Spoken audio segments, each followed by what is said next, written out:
Hi friends நம்ம இன்னைக்கு பானி பூரியும் தஹி பூரியும் எப்படி செய்யறதுன்னு பார்க்கலாம். நம்ம ஆல்ரெடி பூரி செய்யறது நான் உங்களுக்கு வீடியோ போட்டுருக்கேன். அந்த வீடியோ லிங்கை நான் டிஸ்கிரிப்ஷன் பாக்ஸ்ல கொடுத்துருக்கேன் பாருங்க. நம்ம இப்போ மீதா சட்னி எப்படி செய்யறதுன்னு பார்க்கலாம் வாங்க. வெல்லம், ஒரு புளி, கொஞ்சம் டேட்ஸ் 5-6 டேட்ஸு போட்டு ½ ஸ்பூன் நம்ம மிளகாத்தூள் போட்டு தேவையான அளவு உப்பு போட்டு நல்லா வேக வச்சுருங்க. நல்லா வேகணும். கொதிச்சு வெந்ததுக்கப்புறம் நல்லா கிண்டி விட்டுருக்கு வேகட்டும். நம்ம புதினா தண்ணிக்கு என்ன செய்யுதுன்னு பார்க்கலாம். கொத்தமல்லி எடுத்துருக்கேன், 3 பச்சை மிளகா, புதினா நிறைய புதினா, ஒரு கையளவு புதினா, ஒரு துண்டு இஞ்சி, தேவையான அளவுக்கு உப்பு, சீரகத்தூள் போட்டுக்கோங்க. உங்களுக்கு சவம் போட்டுக்கலாம், தூளாகவும் போட்டுக்கலாம். ஒரு ஸ்பூன் சுகர் போட்டுக்கோங்க. ஆம்ச்சூர் பவுடர் இல்லைனா சாட் மசாலா இருந்தால் போட்டுக்கோங்க. எல்லாம் அரைச்சி பேஸ்ட்டாக எடுத்துக்கலாம். டேஸ்ட் பண்ணி பாருங்கள். உங்களுக்கு ஏதாவது கம்மியாக இருந்தால் ஆட் பண்ணிக்கோங்க. அதை நம்ம தண்ணி ஆக்கிக்கலாம். தண்ணி ஆனதுக்கப்புறமும் டேஸ்ட் பண்ணி பாருங்கள் உங்களுக்கு சுகர் வேணுமா இல்லைன்னா உங்களுக்கு சாட் மசாலா வேணுமான்னு.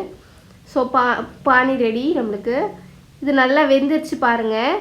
இதை நம்ம அரைச்சிடலாம். எனக்கு கொஞ்சம் இனிப்பு அதிகமாக தேவைப்பட்டுச்சு. ஸோ நான் வந்து கொஞ்சம் ஒரு 3 ஸ்பூன் சுகர் போட்டுக்கிட்டேன். ஸோ நீங்களும் பார்த்துக்கோங்க. நம்ம அந்த கிழங்குக்கு வேக வச்ச உருளைக்கிழங்கு, கொத்தமல்லி, வெங்காயம், தேவையான அளவுக்கு உப்பு போட்டு நல்லா மிக்ஸ் பண்ணி வச்சுக்கலாம். நான் இதில் எந்த காரமும் ஆட் பண்ணல, ப்ளெயினாக தான் உருளைக்கிழங்கு வச்சுருக்கேன். நம்ம இப்போ அசம்பிள் பண்ணலாம் வாங்க. பூரி நான் ஹோம்மேட் பூரி தான் இது. நல்லா உடச்சிக்கோங்க. இதில் நம்ம உருளைக்கிழங்கு வச்சிடலாம். அந்த சட்னி திக்காகவே இருக்கணும், அதான் ரொம்ப டேஸ்ட்டாக இருந்துச்சு அன்னைக்கு. இந்த சட்னி நாங்கள் தண்ணியாகவே ஆக்கலை. ஸோ திக்காக இருந்ததே எங்களுக்கு ரொம்ப பிடிச்சிருந்தது. ரொம்ப டேஸ்ட்டான பூரி இது. நான் சாப்பிட்டதில்ல, அவ்வளோ நல்லா இருந்தது. ட்ரை பண்ணி பாருங்கள். இப்போ தஹி பூரியில் வந்து நம்ம நல்லா உடச்சிக்கலாம் பூரியை. சேம் அதே தான், நம்ம ஒன்றும் மாற போகிறதில்ல.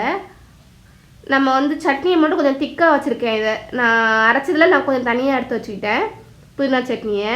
ஸோ புதினா சட்னி, நம்ம மீட்டா சட்னி, அப்புறம் தயிரில் வந்து கொஞ்சம் உப்பும் சுகரும் போட்டு மிக்ஸ் பண்ணி வச்சுருந்தேன். அந்த தயிர் ஊற்றிக்கலாம். மேலே கொஞ்சம் காரத்தூள் போட்டுக்கோங்க, கொத்தமல்லி, வெங்காயம் போட்டுக்கோங்க, ஓமப்பொடி போட்டுக்கோங்க. கண்டிப்பாக மீட்டா சட்னியும் ட்ரை பண்ணி பாருங்கள். அதுதான் அந்த டேஸ்ட் ரொம்ப தூக்கி கொடுத்துச்சு. ஸோ ரெண்டுமே ட்ரை பண்ணி பாருங்கள், உங்களுக்கு ரொம்ப பிடிக்கும், ரொம்ப டேஸ்ட்டாக இருக்கும். எங்கள் சேனலை ஃபர்ஸ்ட் டைம் பார்க்குறீங்கன்னா லைக் பண்ணுங்கள், சப்ஸ்கிரைப் பண்ணுங்கள், கூடவே இருக்க பெல் பட்டனை கிளிக் பண்ணுங்கள். Thank you friends.